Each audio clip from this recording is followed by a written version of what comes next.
I have the Monday Night Raw rating for 3/18/24, another prime example of BC being right all along, and another prime example of Paul terrorizing Hunter Hearst Helmsley Levesque McMahon being absolutely lost, out of touch, and should be out of creative. We'll talk all about Monday Night Raw, a sinking ship in the numbers. But first, the first order of business is we have to ask the question, has anybody seen this dude? His name is Roman Reigns, and supposedly, from what I'm told, he is still the Universal Champion in WWE, but you could have fooled BC because he's running around like a background actor in one of The Rock's feature films.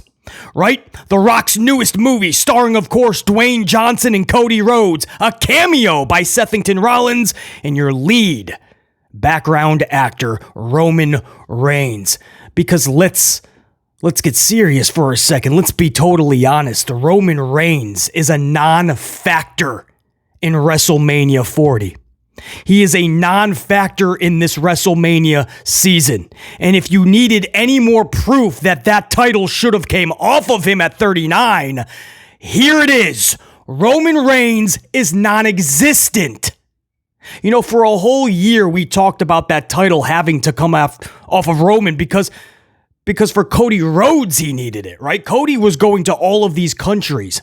Cody was going into this multi-month feud with Brock Lesnar. The only reason Brock would attack Cody is because Cody has the title. Remember, Brock couldn't take on Roman anymore. That was the stipulation in Brock and Roman's last match. If Brock can't get the job done, he can't go after Roman in that title.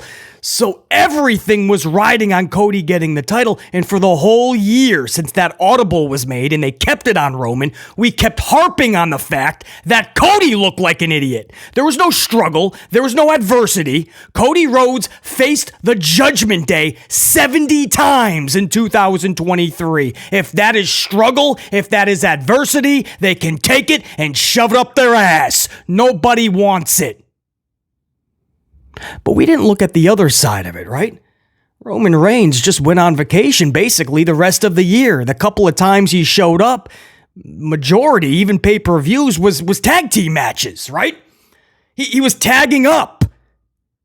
So the title wasn't even on the line. Then you have SummerSlam, where it was family implosion, right? It was Jey Uso versus Roman Reigns, but that was more for the tribal lay. That was more for the sacred honor of the family.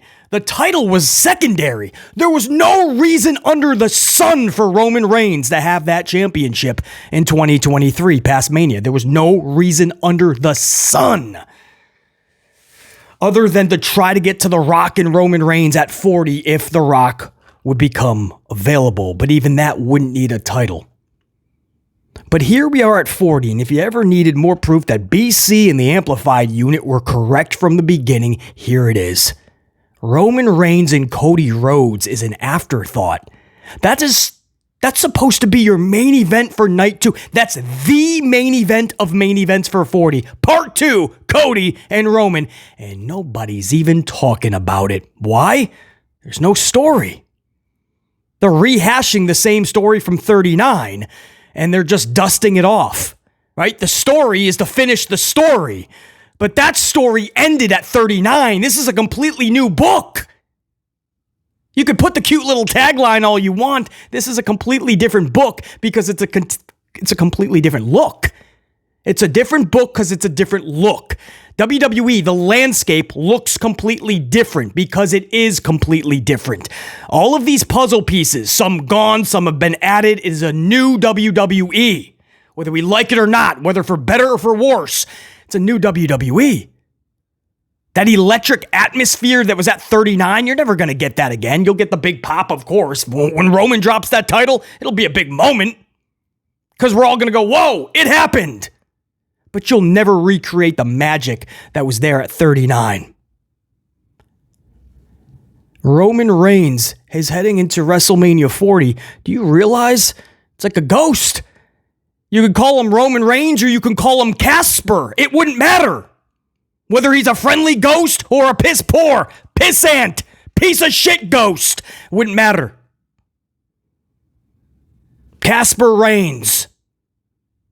You might as well put him right now on the side of a milk carton because nobody's finding this dude. Supposedly, he's showing up on Friday. He's gracing us with his presence for a face-to-face with Cody Rhodes. And I'm done getting my hopes up for any fun segment, right? Gonna get some words. Cody will get attacked. Maybe Seth did not obey. Seth did not obey Cody. You know, he gave him a little grin on Monday night when Cody walked by him, said he's going to do it by himself. Seth gave a little bit of a grin. Maybe Seth shows up, right? He just knew Cody needed help. Whether he knew it or not, Seth was going to be there, right? We're going to get some type of a schmaz. The real sell job will be for that tag match. But here we are, 18 days away from WrestleMania. And Cody Rhodes and Roman Reigns, the main event of main events, you could make the argument it is nothing more than a house show main event. Because Roman is non-existent. This dude, the past couple of months, the only thing I can possibly remember is that press conference in Vegas when he was just playing the role of background actor. And Cody Rhodes was getting the taste smacked out of his mouth by The Rock, Dwayne Johnson. So far, The Rock and Cody Rhodes are selling their match more than Cody and Roman. And that's a problem because The Rock and Cody don't have a match. That's not even a match. Maybe in the future. That's not a match. But they're selling their match because Roman doesn't show up to work. And if Roman doesn't show up to work, nobody can accomplish anything. Like, build interest for, a WrestleMania main event. Roman Reigns is non-existent. Side of a milk carton, basically. Casper, the championship ghost. That is what Roman Reigns is. He's showing up Friday. Whoa. And I saw breaking news. Roman's going to be on the Raw before Mania. Like, this is something special. It worked for a few years. Now it's becoming aggravating. I understand not to be on every show. It makes you special. I was an advocate of Roman not being on every show. I understand. I understand how it makes you more valuable, makes you more special. Now is not the time. Every single show in the last 2 months leading up to Mania, you gotta get your ass in that ring. Get on a plane, do your job. That's it.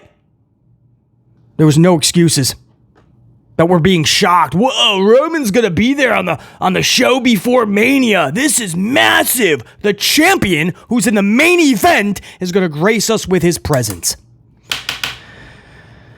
Oh, I tell you. And while we're at it, right? It's not even just Roman. Where is this girl? Because BC would have to ask, where in the flying taco tits is Jade Cargill? This is somebody that showed up to the Royal Rumble, crowd in the palm of her hands. Electrifying. Jade Cargill taking out Nia Jax, being the beast that she is supposed to be, and then gone. Jade Cargill, gone. We hear, okay, well, you know what? WWE just thinks she's too green right now. They're gonna work out the kinks a little bit more. It's WrestleMania. We're 18 days away. There's no Jade Cargill match. You debuted her at the Rumble just to shut her down again. What is up with the stop, start mentality with Paul Levesque McMahon? She's ready or she's not. And right now, because it is WrestleMania, and it is such a powerful big name, and you need to pencil in at least 16 matches, Jade Cargill is probably somebody you want on the card, even if it's a 2-minute squash match over Nia Jax. You play to her strengths and you hide her weaknesses. I don't care if she goes in there, throws some punches, gives a Jade Cargill bicycle kick, maybe a clothesline, a body slam, hi-ya, some straight ninja shit. Whatever she's got to do. But you debut her big time in a singles match, no Rumble, no 29 other female. You put her out there in that Mania crowd and you really catapult her. She can't be that far off, could she be? Is she that green? Because any greener, she'll be greener than my Green Bay Packers. And that's hard to do. Could she be that green? Fan recently asked, when's Jade go? When are you debuting, Jade? Something like that. Jade actually responded to the fan, never. she goes, never. I thought I told you I have enough money. I never have to do this again. What are you people not understanding? Of course, it's tongue-in-cheek, right? She's having a little bit of fun. I would hope. That would be something if behind the scenes, it just they all fell apart between her and Paul Levesque McMahon. But for weeks, you've been seeing Jade Cargill in the SmackDown locker room and Raw, but more SmackDown. She just wasn't signing the contract. She debuts at the Rumble, and then all of a sudden, she's gone. They don't know what they're doing. It's like Braun Breaker. He showed up like 3 or 4 times on Raw over the last year. He was supposed to debut a year ago. Instead, they kept him down in NXT too long. Now he's absolutely deflated. They're going to have to work quadruple as hard as they should have with Braun Breaker getting over. That's sad. But he would show up on Raw, backstage, an interview. A few weeks ago, wasn't he having, or was that SmackDown? He had like a debut match on the main roster finally, on TV. And then he's gone. They don't know what they're doing with Braun Breaker. They don't have a clue what they're doing with Jade Cargill. What about this dude? Karrion Kross. For what seems like 2 months, they've had this whole thing with Bobby Lashley and the Profits, which, by the way, they have no clue what they're doing with them either. They just put this dude with these 2 dudes and threw a female on him, B-Fab. And they're like, well, we have another clique over here, Karrion and AOP, and they got Scarlett. Yeah, you all feud. And we're thinking, all right, well, the culmination will be at Mania, obviously. No, the culmination... You didn't even see Karrion Kross this week. You saw no Karrion Kross. There's no mention of Karrion going to WrestleMania. How do you botch Karrion Kross again? Vincent Kennedy botched him. Levesque McMahon's botching him. Bobby Lashley's still being botched, but that's another story. Right now, Karrion Kross, strike while the iron is hot. You form this whole group around him, and he's already irrelevant. Right now, you go into WWE Stamford, Connecticut, you go into their headquarters, right, where they keep all of the props from the last 50 years. You dust yourself off one of those big old rockets that's sitting in the warehouse in Stamford, Connecticut, and you strap one of those big old rockets to the back of Karrion Kross. And it is high time we find out if this dude's gonna swim or is he gonna sink. But it is sink or swim time, I assure you. I don't care how many people you put behind this dude. I don't care how many bells and whistles you give this dude. I think there's potential there.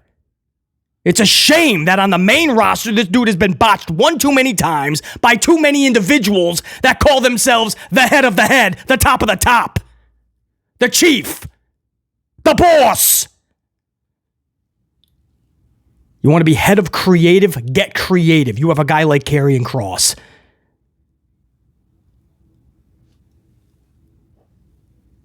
I just don't understand what they're doing with any of these individuals.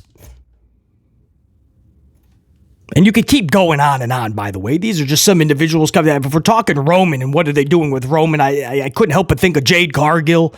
And then that brings me to Karrion, because you really want to be turning the volume up the closer you get to Mania. So if you're going to do something with Bobby and his clique and Karrion and his clique, right, every week it should be building bigger and bigger, right, until the flames get so hot.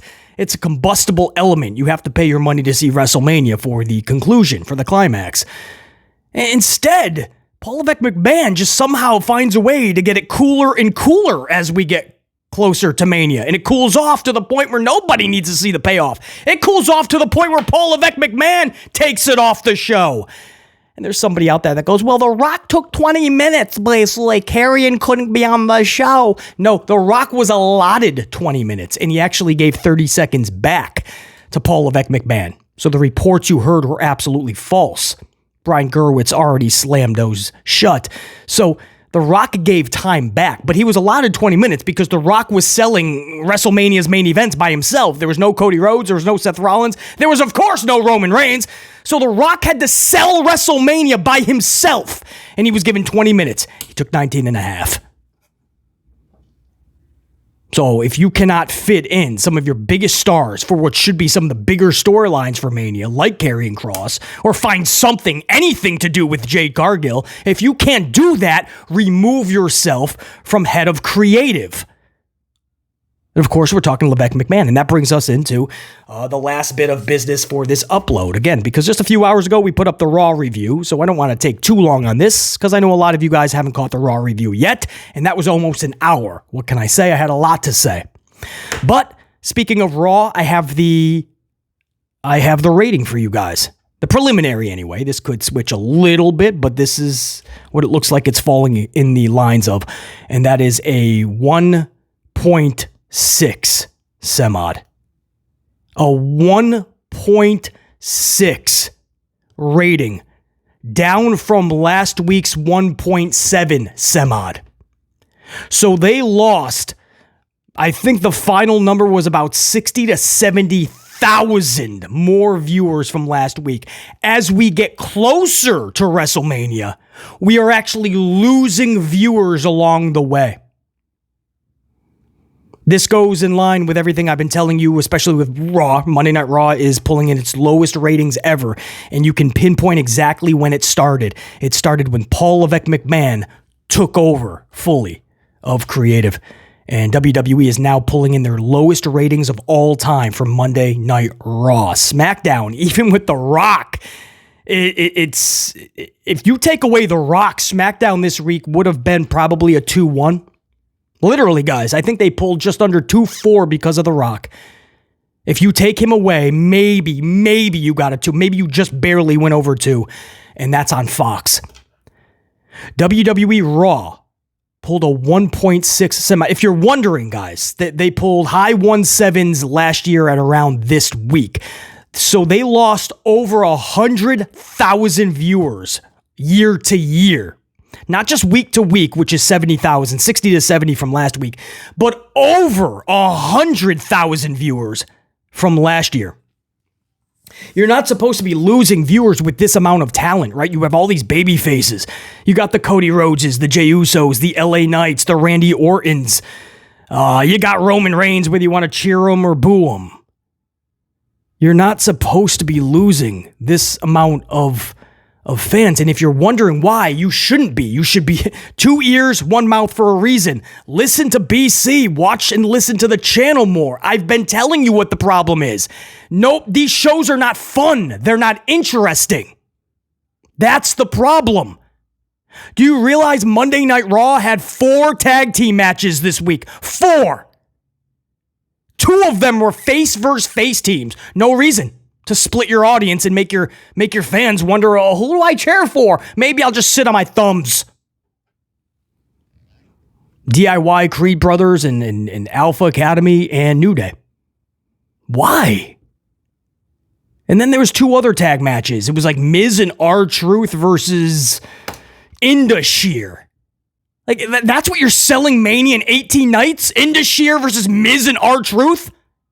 How about Candice LeRae and Indy Hartwell versus Chance and Carter in a rematch?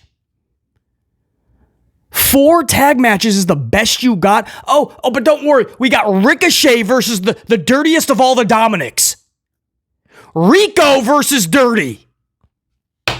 Neither of them have anything to do with Mania, by the way. And then, do you know the match they're promoting next week? They actually had the balls to promote this while the show was live. And next week, Pat, Michael Cole, next week, Pat, it's going to be Ricochet versus JD McDonuts. Who gives a what the does that have to do with Mania? How is that getting anybody Ricochet versus McDonuts a week after we saw Rico versus Dirtiest? You wonder why this dude can't pull in a solid rating before WrestleMania. You wonder why we say Levesque McMahon terrorizing Hunter Hearst Helmsley is absolutely lost. You had 3 face-to-faces that could have ended epically last night, and they all ended with the crowd befuddled that was the finish. The crowd didn't really know if those were the end of the promos. Cody Rhodes shaking hands with Paul Heyman, and the crowd's like, that's it. Seth Rollins and Drew McIntyre sharing more words, and when it was over, the crowd goes, that's it. Sami Zayn and Gunther, the contract signing, and when it was over, the crowd goes, that's it. Watch, listen yourself. I go over all these facts. It's not to hear myself talk. It's to help this company get better, do better, raise your bar, raise your standards. Put creativity out there so that we can enjoy it. And if you're one of those fans, I go, wow, basically, I liked it, man. I liked Monday Night Raw, basically. Yeah? Well, guess what? You can like it a lot more, and you can help us out by having us enjoy it too and be captivated by it more than anything. You can do that by raising your bar and raising your standards. Because if you liked it, you can love it a lot more if you raise your standards. I like the show, basically. Yeah? Well, too many people are telling you they didn't like the show. They didn't like last week's. They didn't like last month's. They didn't like 6 months ago. The ratings and the numbers are telling you. More and more people feel they do not need to watch this live. That's the problem. If they got to watch highlights the next day, if they got to watch it on a streaming service, if they feel like going outside and playing in traffic or picking up a bad hobby like maybe smoking, if they feel like that's more entertaining and fun than Raw, you got a problem. How are you pulling in a 1.6 18 nights before WrestleMania? How are you pulling in a 1.6, brah? When I say all the McMahons need to be removed, it is best for business at this point if all McMahons are removed, and that includes Levesque McMahons. The dude, just not good at what he does. In any other position, if you're not good at what you do, you would get the axe.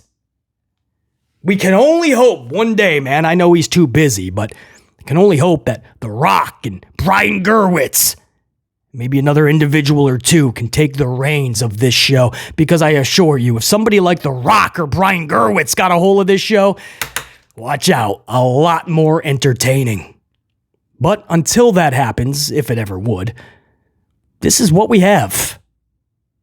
The worst WrestleMania season of all time, the ratings the worst they've ever been, storylines in the shitter, big superstars, that wrestlers that should be on the show, but we haven't even seen them in the longest of times. It's a clusterfuck. It's an absolute mess. And who is everybody looking to clean up the mess? The same dude that's causing it. Levesque McMahon. Until next time, and there will be that next time. Top guys, we're out. BC. Say and check you. Peace.